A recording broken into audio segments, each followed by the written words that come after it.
জ্বালা যন্ত্রণা দিত, কেতন বলতে দিত না, বলতে দিত না। আর কত বললাম দেখা যায় না, ভালো দেখা যায় না, তোরে আমাকে তো ভালো দেখা যায় না। আমার এই দুনিয়াতে থাকা না থাকা আমার, আমি তাকে কি করু, আমি কি করু? আমার যে অন্তরত যেই জীবনে মানুষ আশা ভরসা করি একজনের সংসার পাতে, এর কিছুই রইল না আমার। আমার আর সুখে দিন আইতে তারা একটা বছর কষ্ট করার পর, একটা বছর যদি আমার বউ যদি কষ্ট করে আগুন হয়ে যদি আমরা উঠতে পারতাম, আমার সুখে দিন আমার তো, আর আমার এই সংসারটা বিনাশ হয়ে গেল।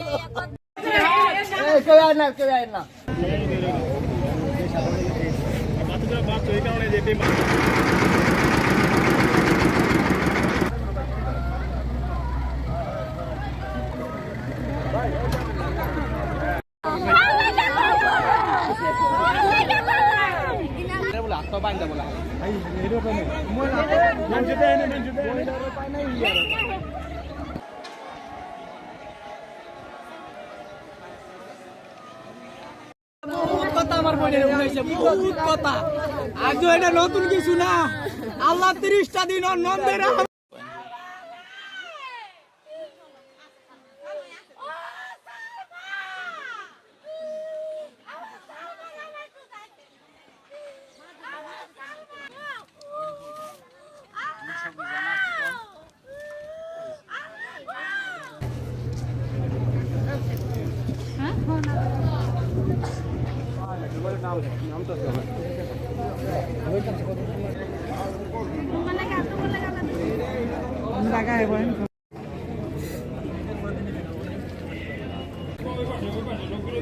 দেখতেছি যে ওই জায়গাতে দুটো বাচ্চা ভাসতে ভাসতে আইতেছে।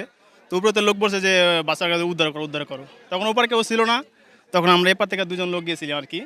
যা দেখছি দুটা বাচ্চা যে পানিতে পড়ে গেছে, ঠিক আছে, একজন উল্টায় রয়েছে, একজন চিতে রয়েছে, ঠিক আছে। তখন আমরা যাই আর কি উদ্ধার করলাম, পরে উপরে নিয়ে গেলাম। নেওয়া যাওয়ার পরে একটু যেই প্রাথমিক যে চিকিৎসা আছে এগুলো একটু করলাম। শ্বাসকষ্ট যে সমস্যাটা ছিল এটা একটু মুখে হাওয়া টাওয়া দিলাম, ঠিক আছে। তারপরে বাচ্চা দুটা হসপিটাল নিয়ে গেছে এই পর্যন্তই। তারপর শুনতে পেলাম যে মহিলাও নাকি ছিল এই জায়গায়, তার বড় ছেলেও আছে, কিন্তু ওই দুজন আর পাওয়া যায় না। তো বাচ্চা দুটো আর কি পাওয়া গেছে, তো এই দুটো আর কি হসপিটালে পাঠাইছে। বাচ্চা দুটো নিয়ে এসে এই মাত্র দেখলাম সুস্থ আছে আলহামদুলিল্লাহ।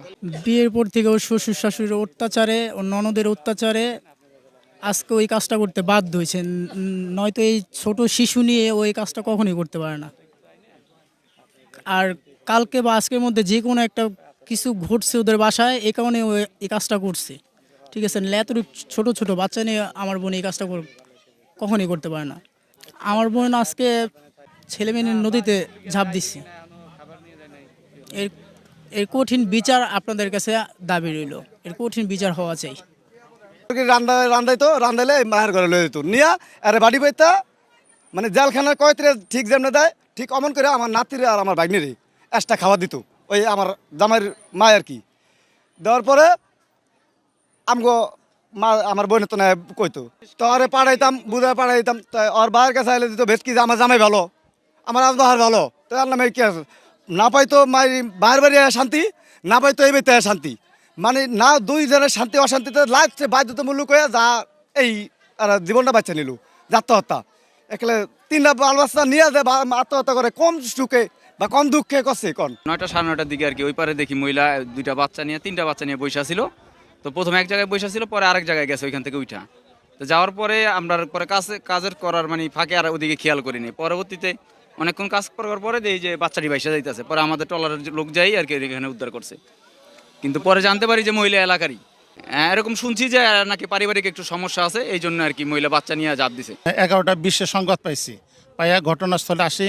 আইসা জানি যে এখানে একজন মা তার 3টা সন্তান নিয়ে নদীতে ঝাঁপ দিছে।